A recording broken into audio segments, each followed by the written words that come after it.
Dok, okay na. Normal na po yung BP ng daddy ninyo. Siguro talagang napagod lang siya or na-stress. So, pwede ko na siyang pauwiin maya-maya? Ah, on. Pwede. Okay. Sige. Thank you, Nurse Evan. Can I go?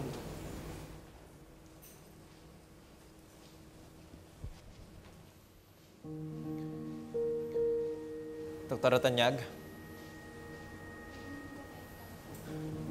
Anong ginagawa mo dito? Pwede ba kita makausap? Sorry, Doc Lindo. I would like to apologize. I know I caused a lot of stress. Nung pinressure ko si Doc Carlos, sasabihin yung katotohanan kay Ma'am Lynette.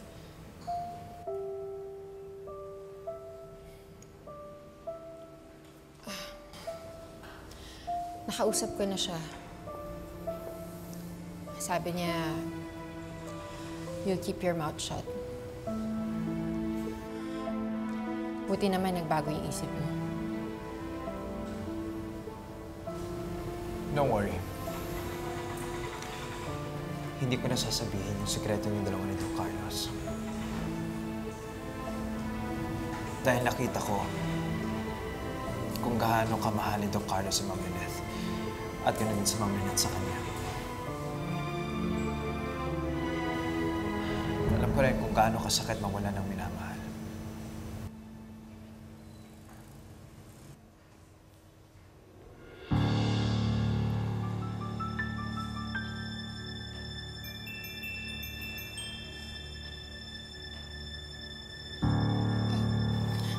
Doc Lyndon, sorry, may kailangan pala akong tapusin. Okay na ba? Nasabi mo na ba yung gusto mong sabihin? Yeah. Okay. Sige, bye-bye.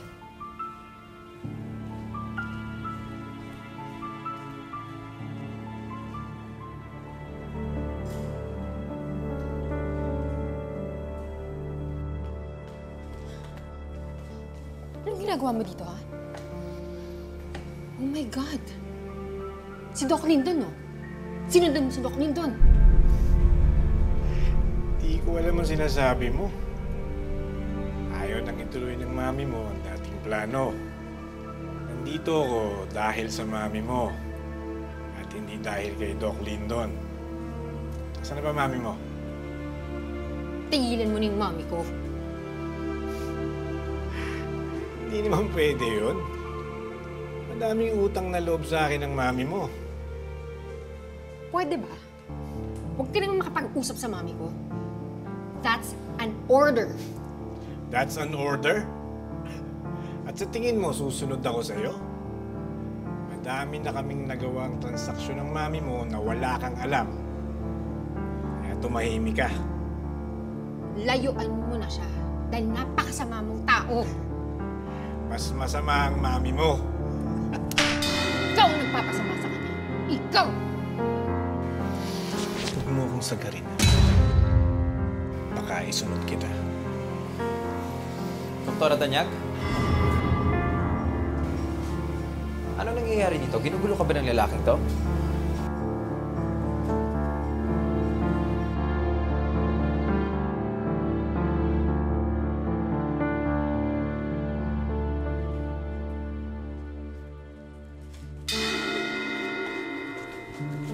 JJ, ikaw ba yan? Ako nga. Talagang hindi ka nakapaghintay, no? Asan yung pera? Eh, kasi ang tagal-tagal mong tumawag. Kanina pa ako naghihintay. Teka muna, nakita ko nandito si Lynette. Ano, kausap mo rin ba siya? Hindi nga. Ikaw lang kausap ko. Asan yung pera? Gusto ko makasigurado. Oh, ito yung cellphone. JJ, pag ako linoko mo, ha, kayang-kaya kitang patumba. Huwag mo na akong takutin. Hindi ako takot mamatay. Ano? Gusto mo ba ayaw mo? Take it or leave it. Alis na nga ako. Sandali. O, ito na. Kumpleto yan. 2 million pesos yan. Ano yung gusto ko sa'yo eh. Magaling ka mangkabog. Kaya sa'yo ko bibigay ko na yung cellphone. Ayan. JJ, I am warning you. Oo na. Kaya mo kong ipapatay. Kaya mo ko ipatumba. Dami mong sat-sat. Bahala ka na dyan.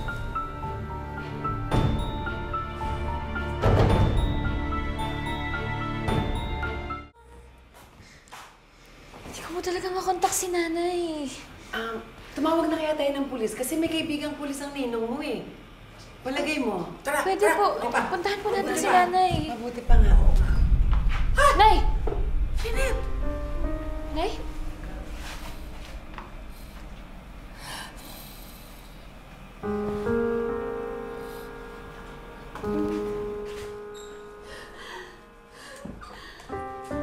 Bakit?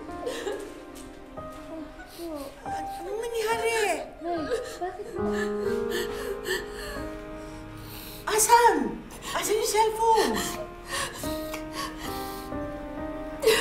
Nay? Nakuha mo ba?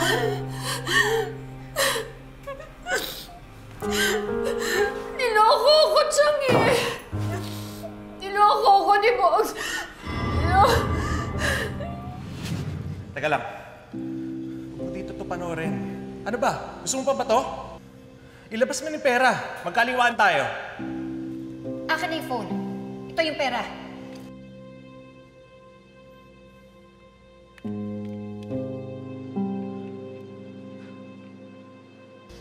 Ma'am. Sabay mo na panoorin. Delikado dito.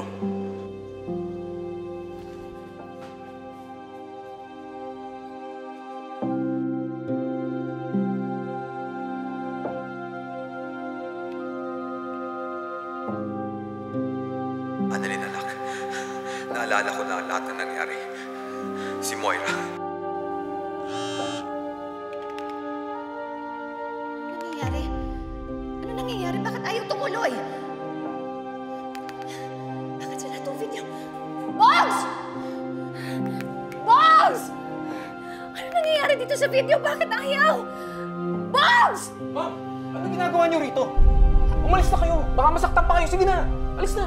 Alis na, ma'am. Sige na. Baka mapagalitan pa ako eh. Sige na po. Bogs!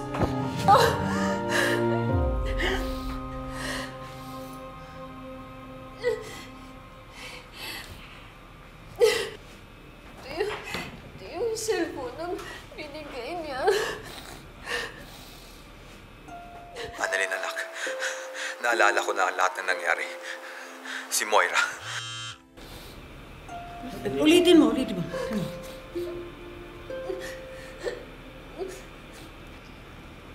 Ayaw po eh. Corrupted po yung file. May ano po nangyari?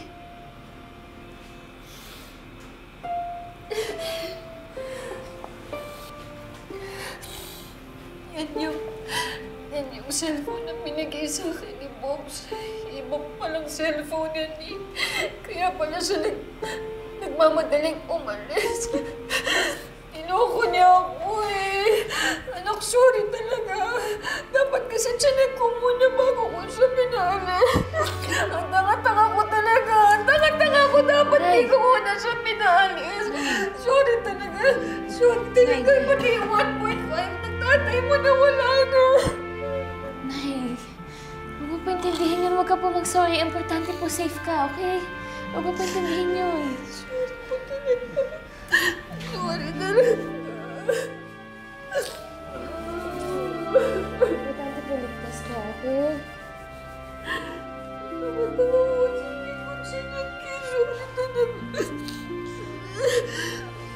Ang mahalaga, safe ka.